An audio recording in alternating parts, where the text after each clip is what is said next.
आप सभी को मेरा नमस्ते है।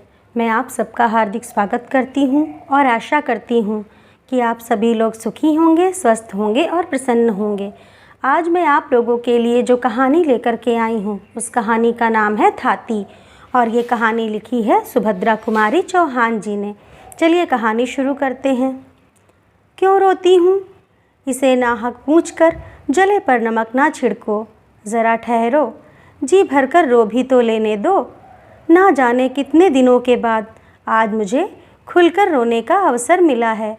मुझे रोने में सुख मिलता है, शांति मिलती है, इसीलिए मैं रोती हूँ। रहने दो, इसमें बाधा ना डालो, रोने दो। क्या कहा?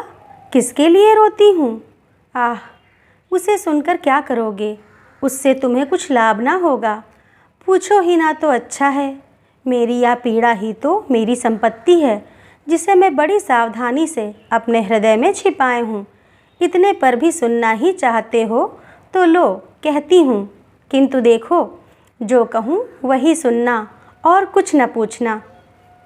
वे एक धनवान माता पिता के बेटे थे। ईश्वर ने उन्हें अनुपम रूप दिया था।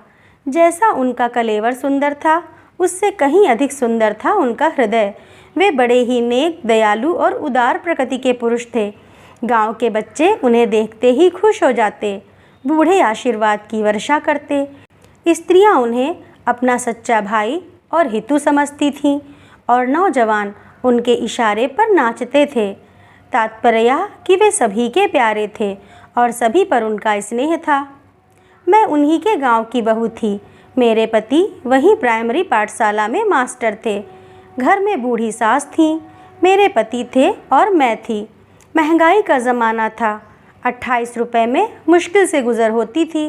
घर के प्रायः सभी छोटे मोटे काम हाथ से ही करने पड़ते थे। एक दिन की बात है, मैं वैसे ही ब्याह कर आई थी। मैं थी शहर की लड़की। वहाँ तो नलों से काम चलता था, भला कुएं से पानी भरना मैं क्या जानती। मेरी सास मुझे अपने साथ कुएं पर पानी भरना सिखा रही थी। अचानक वे ना जाने कहाँ से आ गए। हंसकर बोले, क्या पानी भरने की शिक्षा दे रही हो माँ जी? आपने ऐसी अल्हड़ लड़की ब्याही ही क्यों, जिसे पानी भरना भी नहीं आता? मैंने घूंघट के भीतर ही जरा सा मुस्कुरा दिया। सास ने कहा, बेटा इसे कुछ नहीं आता, बस रोटी भर अच्छी बनाती है, ना पीसना जाने ना कूटना। गोबर से तो इसे जैसे घिन आती है। बड़ी मुश्किल से कहीं कंडे थापती है तो उसके बाद 10 बार हाथ धोती है। हम तो बेटा गरीब आदमी हैं, हमारे घर में तो सभी कुछ करना पड़ेगा। दूसरे दिन मुझे अकेली ही पानी भरने जाना पड़ा। मैं रस्सी और घड़ा लेकर पानी भरने गई तो ज़रूर, पर दिल धड़क रहा था कि बनता है या नहीं। न सास साथ थी और न कोई कुएं पर ही था। मैंने घूंघट खोल लिया और रस्सी को अच्छी तरह घड़े के मुंह पर बांधकर कुएं में डाल दिया। डब डब करके बड़ी देर में कहीं घड़े में पानी भरा। उसे खींचने लगी, किसी प्रकार खींचता ही ना था। ज्यों त्यों करके आधी रस्सी खींच पाई थी कि वे सामने से आते हुए दिखाई दिए। कुआं उनके अहाते के अंदर था और बंगले में जाने का रास्ता भी वहीं से था। सामने से वे आते हुए दिखे। लाज के मारे ज्यों ही मैंने घूंघट सरकाने के लिए एक हाथ से रस्सी छोड़ी, त्यों ही अकेला दूसरा हाथ पानी से भरे हुए घड़े का वजन न संभाल सका। झटके के साथ रस्सी समेत घड़ा कुएं में जा गिरा। मैं भी गिरते गिरते बची। 1 मिनट में यह सब कुछ हो गया। वे बंगले से कुएं के पास आ चुके थे। मैं बड़ी घबराई, घूंघट ऊंघट सरकाना तो भूल गई। झुककर कुएं में देखने लगी। मेरे पास तो रस्सी और घड़ा निकालने का कोई साधन ही ना था। निरुपाय हो कातर दृष्टि से उनकी ओर देखा। मेरी अवस्था पर शायद उन्हें दया आई। वे पास आकर बोले, आप घबराइए नहीं, मैं अभी घड़ा निकलवाए देता हूँ। फिर कुछ ठहर कर मुस्कुराते हुए बोले, किंतु आपने यह साबित कर दिया कि आप शहर की एक अल्हड़ लड़की हैं। मैं जरा हंसी और अपना घूंघट सरकाने लगी। मुझे घूंघट सरकाते देखकर वे जरा मुस्कुराए। मैं भी जरा हंस पड़ी, पर कुछ बोली नहीं। उनके नौकर आए और देखते ही देखते रस्सी समेत घड़ा निकाल लिया गया। मैं घड़ा उठाकर अपने घर की तरफ चली। शब्दों में नहीं, किंतु कृतज्ञता भरी आंखों से मैंने उनसे कहा, मैं आपके इस उपकार का बदला जीवन में कभी ना चुका सकूंगी। करीब पौन घंटा कुएं पर लग गया। अम्मा जी की घुड़कियों का डर तो लगा ही था। जल्दी जल्दी आई, घड़े को घिनौची पर रख, रस्सी को खूंटी पर टांगने के लिए मैंने ज्यों ही हाथ ऊपर उठाया, देखा कि एक हाथ का सोने का कंगन नहीं है। तुम कहोगी कि पानी भरने वाली और सोने के कंगन, यह कैसा मेल? यह भी बताती हूँ। यह कंगन मेरी माँ का था। मरते समय उन्होंने अनुरोध किया था कि यह कंगन ब्याह के समय मुझे पैर पुजाई में दिया जाए। इस प्रकार यह कंगन मुझे मिला था। रस्सी टांगकर मैं फिर कुएं की तरफ भागी। देखा तो वे सामने से आ रहे थे। उन्होंने यह कहकर कि यह तुम्हारे अल्हड़पन की दूसरी निशानी है, कंगन मेरी तरफ बढ़ा दिया। कंगन लेकर चुपचाप मैंने जेब में रख लिया और जल्दी जल्दी घर आई। घर आकर देखा पतिदेव स्कूल से लौटे थे। अम्मा जी बड़े क्रोध में उनसे कह रही थीं, देखा नई बहू के लक्षण। एक घड़ा पानी भरने गई तो घंटे भर बाद लौटी और यहाँ पानी रखकर फिर दीवानी की तरह कुएं की तरफ भागी। मैंने तो पहले ही कहा था कि शहर की लड़की ना ब्याहो, पर तुम ना माने। बेटा, भला यह हमारे घर निभने के लक्षण हैं? और सब तो सब, पर जमींदार के लड़के से बात किए बिना इसकी क्या अटकी थी? या इधर से भागी जा रही थी, वह सामने से आ रहा था। उसने जाने क्या इसे दिया और इसने लेकर जेब में रख लिया। मुझे तो यह बातें नहीं सुहाती। फिर तुम्हारी बहू है, तुम जानो, बिगाड़ो चाहे बनाओ। मेरी तरफ उन्होंने गुस्से से देखकर पूछा, क्या है तुम्हारी जेब में, बतलाओ तो। मैंने कंगन निकालकर उनके सामने रख दिया। वे फिर डांट कर बोले, यह उसके पास कैसे पहुंचा?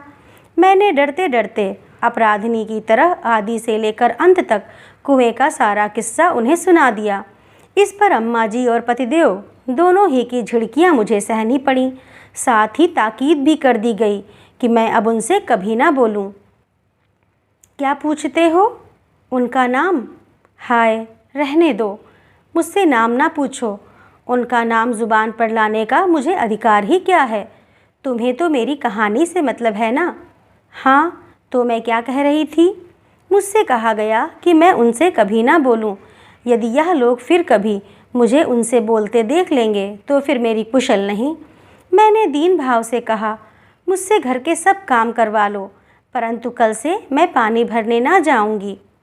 इस पर पतिदेव बिगड़कर बोले, तुम पानी भरने ना जाओगी तो मैं तुम्हें रानी बनाकर नहीं रख सकता।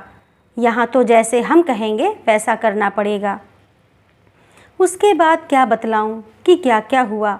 ज्यों ज्यों मुझे उनसे बोलने से रोका गया, त्यों तो एक बार जी भरकर उनसे बात करने के लिए मेरी उत्कंठा प्रबल होती गई, किंतु मेरी यह साध कभी पूरी ना हुई। वे जाते जाते एक दो बातें बोल दिया करते, जिसके उत्तर में मैं केवल हंस दिया करती थी। लेकिन लोग यह भी ना सह सके और तिल का ताड़ बन गया। अब मुझ पर घर में अनेक प्रकार के अत्याचार होने लगे। हर 2-4 दिन बाद मुझ पर मार भी पड़ती, परंतु मैं कर ही क्या सकती थी? मैं तो उनसे बोलती भी ना थी, और उनका बोलना बंद करना मेरी शक्ति से परे था। उन्होंने मुझसे कभी भी कोई ऐसी बात नहीं कही जो अनुचित कही जा सके। उन्हें तो शायद विधाता ने ही रोते हुओं को हंसा देने की कला सिखाई थी। वे ऐसी मीठी चुटकी लेते, कभी हंसी की बात भी करते तो इतनी सभ्यता से, इतनी नपीतुली कि मैं चाहे कितनी दुखी होऊं, चाहे कितने रंज में होऊं, हंसी आ ही जाती थी। किंतु धीरे धीरे मुझ पर होने वाले अत्याचारों का पता उन्हें लग ही गया। उनके दयालु हृदय को इससे गहरी चोट पहुंची। उस दिन, अंतिम दिन, जब मैं पानी भरने गई, वे कुएं पर आए और मुझसे बोले, मैं तुमसे कुछ कहना चाहता हूँ। उनके स्वर में पीड़ा थी, शब्दों में माधुर्य और आँखों में ना जाने कितनी करुणा का सागर उमड़ रहा था। मैंने आश्चर्य के साथ उनकी ओर देखा। आज पहली ही बार तो इस प्रकार वे मेरे पास आकर बोले थे। उन्होंने कहा, पहली बात जो मैं तुमसे कहना चाहता हूँ वह यह कि मेरे कारण तुम पर इतने अत्याचार हो रहे हैं। यदि मुझे पता चल जाता तो वे अत्याचार कब के बंद हो चुके होते। दूसरी बात जो मैं तुमसे कहने आया हूँ वह यह कि आज से मैं तुम पर होते अत्याचार की जड़ उखाड़ कर फेंके देता हूँ। तुम खुश रहना मेरी अल्हड़ रानी। वे मुझे इसी नाम से पुकारते थे। यदि मैं तुम्हें भूल सका तो फिर यहाँ लौटकर आऊँगा, नहीं तो आज ही सदा के लिए विदा होता हूँ। मुझ पर बिजली सी गिरी। मैं कुछ बोल भी नहीं पाई थी कि वे मेरी आंखों से ओझल हो गए। अब मेरी हालत पहले से ज़्यादा खराब थी। मेरा किसी काम में जीना लगता था। कलेजे में सदा एक आग सी सुलगा करती, परंतु मुझे खुलकर रोने का अधिकार ना था। अब तो सभी लोग मुझे पागल कहते हैं। मैं कुछ भी करूं करने देते हैं, इसीलिए तो आज खुलकर रो सकती हूं और तुम्हें भी अपनी कहानी सुना सकती हूं। किंतु क्या तुम यह बता सकोगे कि वे कहाँ हैं? मैं एक बार उन्हें और देखना चाहती हूँ।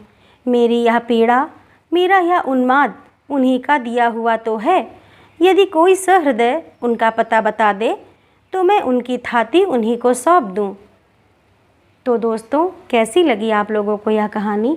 अगर अच्छी लगी हो तो लाइक करिए, शेयर करिए और ऐसी ही और कहानियों के लिए मेरे चैनल को सब्सक्राइब करिए। धन्यवाद।